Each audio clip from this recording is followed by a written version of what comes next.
All right, men, welcome to today's episode of Strong Men, Strong Marriages. When your wife blames you instead of taking ownership. So, I got an email the other day kind of asking about this situation. Man, my wife won't apologize. She won't just, everything's my fault. She won't really take her side. She says, I'm the one that has to change everything. And I actually hear this a lot from guys, that one too. Like, well, okay, like we need to change your marriage now. You need to change. Like, I don't really need to change. So we're going to talk about what to do about that. Can be very frustrating, but there is an approach that works, and we're going to talk about what that is today. So my name is Mike Frazier, MD. I'm a psychiatrist and marriage coach. I help high-achieving Christian men have more intimate marriages. So some wins from guys this week in the program, my Strong Men, Strong Marriages program. Guys are delivering their apology letters. Man, this is powerful. There's really 3 steps to transform your marriage. So step 1 is identifying and eliminating your negative, unattractive behaviors and patterns, and that's really what delivering the apology letter is about. It's about seeing, basically doing the opposite of what this episode is about, where you're complaining and your wife's not taking responsibility. You're setting the example and like taking responsibility for the stuff you need to change. The apology letter is a great way to do that. So guys are doing that, and yeah, I consider it the death of the old marriage, the start of the new one when guys deliver that. So guys are doing that. It's a powerful thing. And when done right, it always generates great things. Guys reconnecting with their fun and their joy, getting back into old hobbies, rediscovering themselves. A lot of times we can lose ourselves when there's trouble in the marriage, or just in the marriage in general. For subscribing to happy wife, happy life, we can kind of give up what brings us joy. So guys are reconnecting with that and feeling better, and are actually paradoxically more attractive because of it. Guys are reconnecting with friends, having those connections back. A lot of times, again, we kind of drop our hobbies, we drop our friends as we become too happy wife, happy life focused. So guys are reconnecting with friends, and again, paradoxically becoming more attractive because of that, feeling better. Guys are having better conversations, more friendship with their wife, enjoying that. One gentleman shared his wife when he came home. She was waiting with drinks and danced with him and had this great time. It's got a surprise for him, which was really cool. For me this week, I had a great date night, great connection with my wife. We had some weird stuff happen. We're very good about going every week, but like for several weeks we weren't able to, for various emergencies and family stuff and friend stuff. So man, we got back to it this week and it was great, and very happy about that. So talking about the problem we're looking at today. So this is when your wife just doesn't seem to own her side of things, right?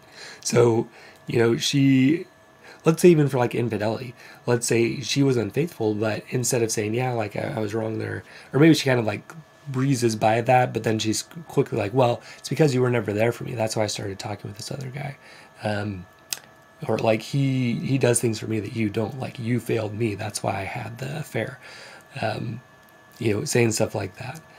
Or maybe she won't admit fault around things like money, sex, in-laws, parenting, religion, housework, or time. So with money, it's like, well, yeah, I spend money, but you're too strict with it, or you should just make more money so I can spend more.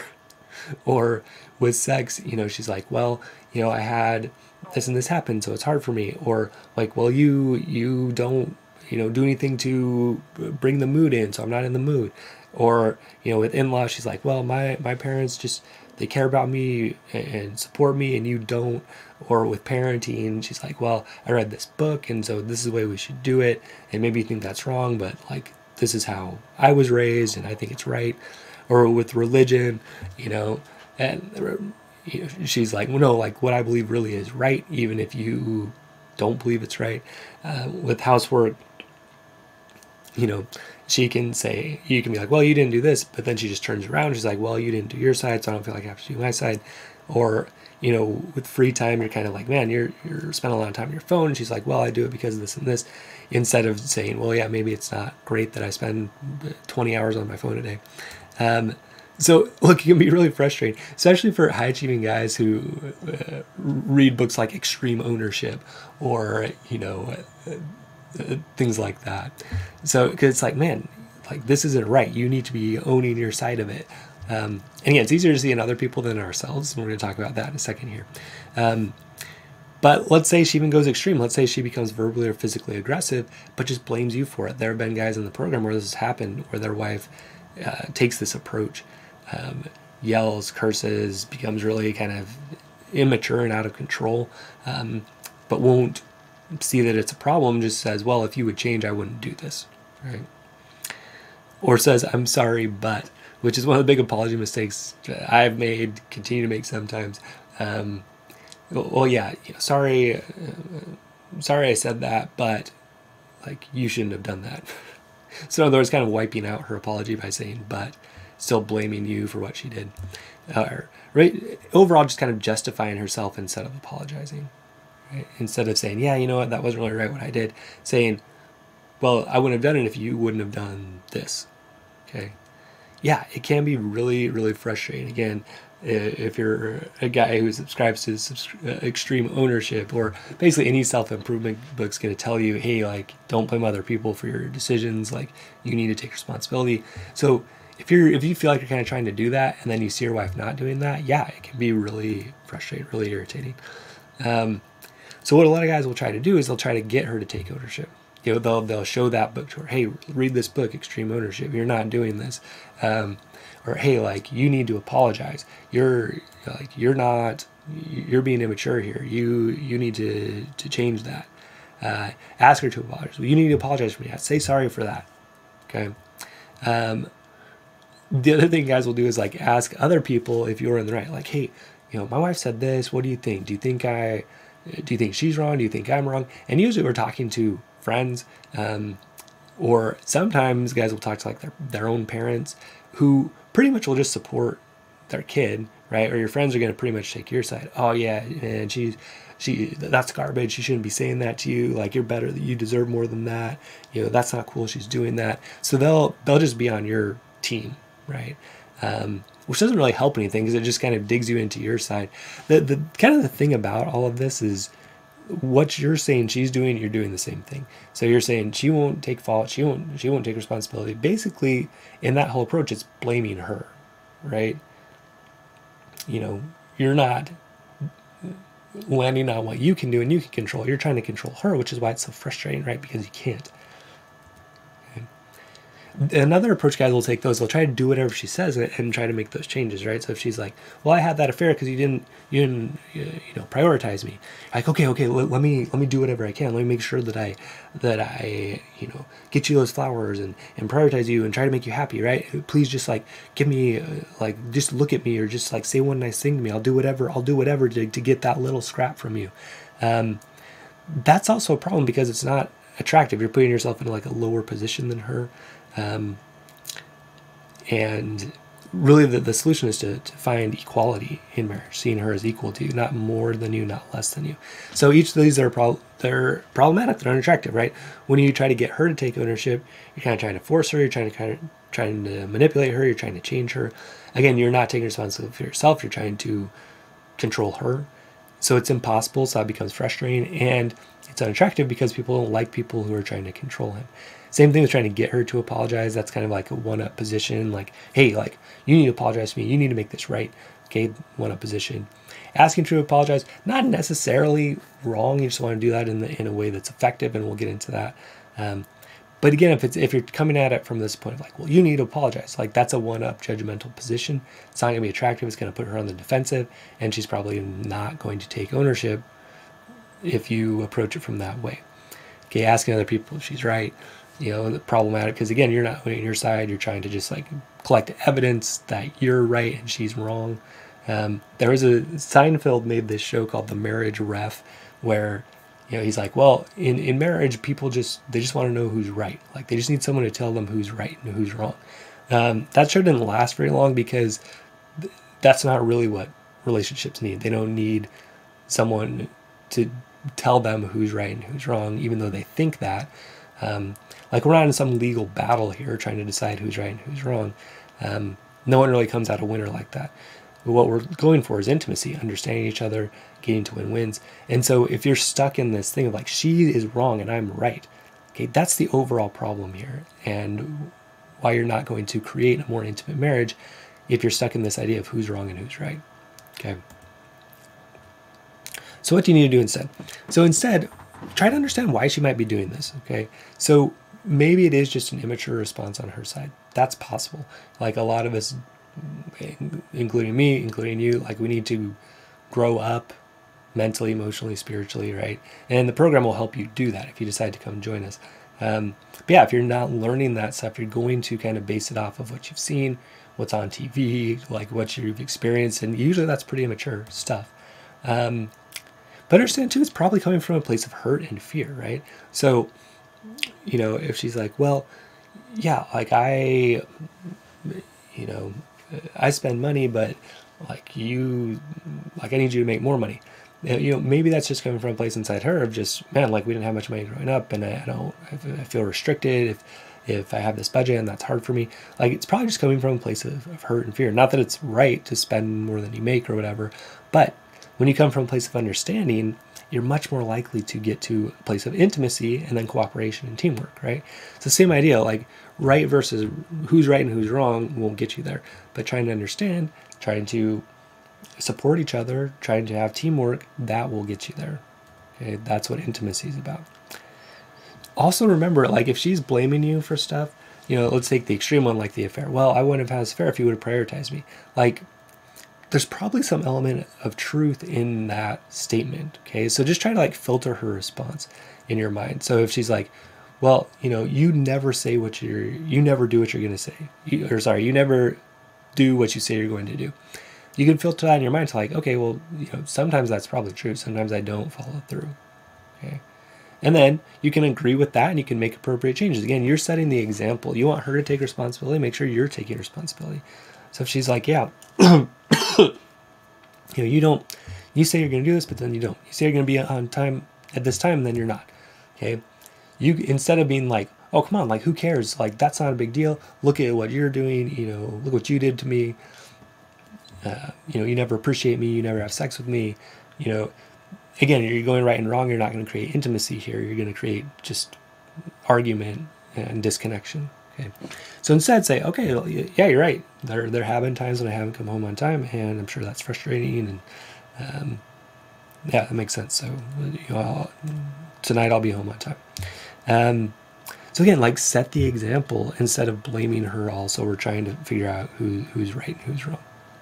Okay. The other element. So again, instead of blaming her back, right, and saying, well, she's in the wrong, and then she's like, well, no, he's in the wrong, you know, that just creates no connection. You know, agree, okay, yeah, I can see that. There are ways I'm doing that. But then also, there probably are things you're going to want from her. And so the formula here is just ask for what you want. So, and the way you do that is you ask for something specific with the reason why, okay?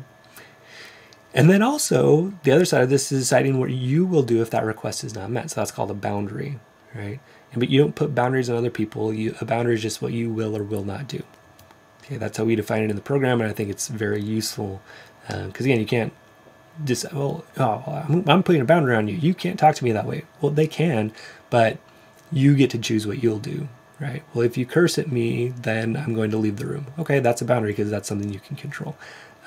If you hit me, I'm going to call the police. That's something that you can control, right? So sometimes the boundary is going to be intense, right? So like if the request is, hey, I'm asking you not to see your affair partner anymore because like there's not a way for us to really create intimacy if you're doing that, and I want an intimate marriage with you. So that's your request, okay, with the reason why. And then your boundary is, okay, if you do that, I will separate from you or I'll divorce you. Okay, that's like as extreme as it gets with the boundary, which is like ending the marriage or a separation or something like that. Okay. Sometimes there won't be any boundary, you know, just a request, right? So maybe that's something like, hey, I'd like you to apologize to me because, you know, when you laughed at me in front of my friends, I felt sad. So I just would like you to recognize that hurt my feelings and to apologize for it. Okay. That's actually much more likely to get an apology from her than coming to her like, you laughed at me, that's not right, you shouldn't have done that. Okay, that's going to make her defensive. Versus, you know, sharing, hey, like that hurt me and I'd like an apology so that I feel like you care and you're on my team, right? I want connection with you. I want to feel like you got my back, and it didn't when you did that. Okay, that's coming from a true place, like showing that hurt. And is that kind of scary? Yeah, because she might still say no, but that's the price of intimacy, right? That's showing what's actually going on with you instead of trying to prove who's right and who's wrong. It's sharing what's going on inside of you, okay? And there's probably no boundary around that, you know. You probably won't say, well, if you don't apologize, then I'm going to divorce you. Probably not. Or if you don't apologize to me, then I'm going to, you know, never apologize to you, which is immature. You know, there's probably not really a boundary around that. It's just a request. Okay. If you do it right, you'll probably get a yes. So another example, like responsibility with money. So an example might be, I'd like you to spend less than we make each month so we can plan for the future and for fun vacations. Okay. So, and maybe there's no boundary at first on that. You know, like, hey, let's get together, let's set up a budget, let's, you know, create something that helps us do that. But then if it continues like for months and months and you're going more and more into debt, you know, and it really is her, like if you look and you see, okay, like I'm spending $20 a month, she's spending $20,000 a month on her cards, you know, you might have to set the boundary that's like, hey, listen, if you keep spending more than we make each month, I'm going to separate our bank accounts. I'm going to remove you from the credit cards, and our finances are going to be separate. Because if you want to keep spending this way and going into debt, I just can't, you know, continue to do that. You know, you're going to have to be responsible for that and figure out a way to pay those cards off and that kind of thing. So that would be an example of a boundary, right? Something you can control, which is separating the bank accounts, changing the credit cards, assuming that you're the one that kind of runs that. Most of the guys that I work with, that is the case. Now, this works because you're asking clearly for what you want and not controlling her. And you're also bringing it back to what you can control, which is yourself. Okay, this relieves so much just kind of anxiety around this, right? When you remember, okay, like I can ask for what I want. That's great. Also, she might say no, but then I get to choose what I do. Okay, that feels empowered instead of frustrated, which is when you are stuck on trying to control her and change her. She needs to take responsibility, right? When you do that, you become angry, unattractive, superior, right? Versus, hey, I'd like her to do this. It's up to her if she does or not. And it's also up to me how I'm going to respond if she does not do that. Okay, that's strong, that's empowered. It feels different to you and to her, okay? It's actually more likely to get her to make the change you want her to make when you approach it in this way. A calm, like, hey, I'd like you to do this, here's why. If not, here's what I'm going to do. That feels a lot different than, you need to change this, and I'm mad that you won't, right? Then she's like, oh yeah, here's this immature guy, he can't control himself. Okay. So, in summary, it can be really frustrating when your wife seems to not take responsibility or apologize. Especially if you're a guy who's like, man, like I take responsibility for everything. Just notice that's not true if this is a problem that you're having, right? If you're really mad that your wife won't take responsibility or won't apologize, okay, you're letting her kind of control your mood and you are kind of blaming her for your frustration. All right. So instead, filter what she says, okay, own what you can and change it. That sets the example of responsibility. So again, the example of, you know, if she's like, oh, you never take the trash out, kind of filter that in your mind. Okay, sometimes I don't take the trash out. And then take responsibility. You're like, hey, you're right. You know what? I said I'd do it. I should follow through on that. Then, you know, figure out what you want from her and ask her with a reason why. So if you want her to apologize, you know, say, hey, you know, I'd like you to apologize for that, but why? Because when you did that hurt me. And, you know, I just want to know that you got my back. And I want us to be a team. I want you to recognize that that was hurtful and hopefully not do it again. So, you know, that's why I'd like that apology. So would you please apologize for that? That's going to get you a lot further than you need to apologize. You messed up there, right? Blaming her, which will make her dig in and kind of defend her side versus trying to see your side. So ask for what you want, right? And then decide what you will or will not do if your request is not met. So that's a boundary. Now, a lot of times your request may not have a boundary. Sometimes it will. Like we gave the example of finances or infidelity. You may have a boundary of separating finances or ending the marriage if there's infidelity or that kind of thing. Okay, there's lots of boundaries in between there.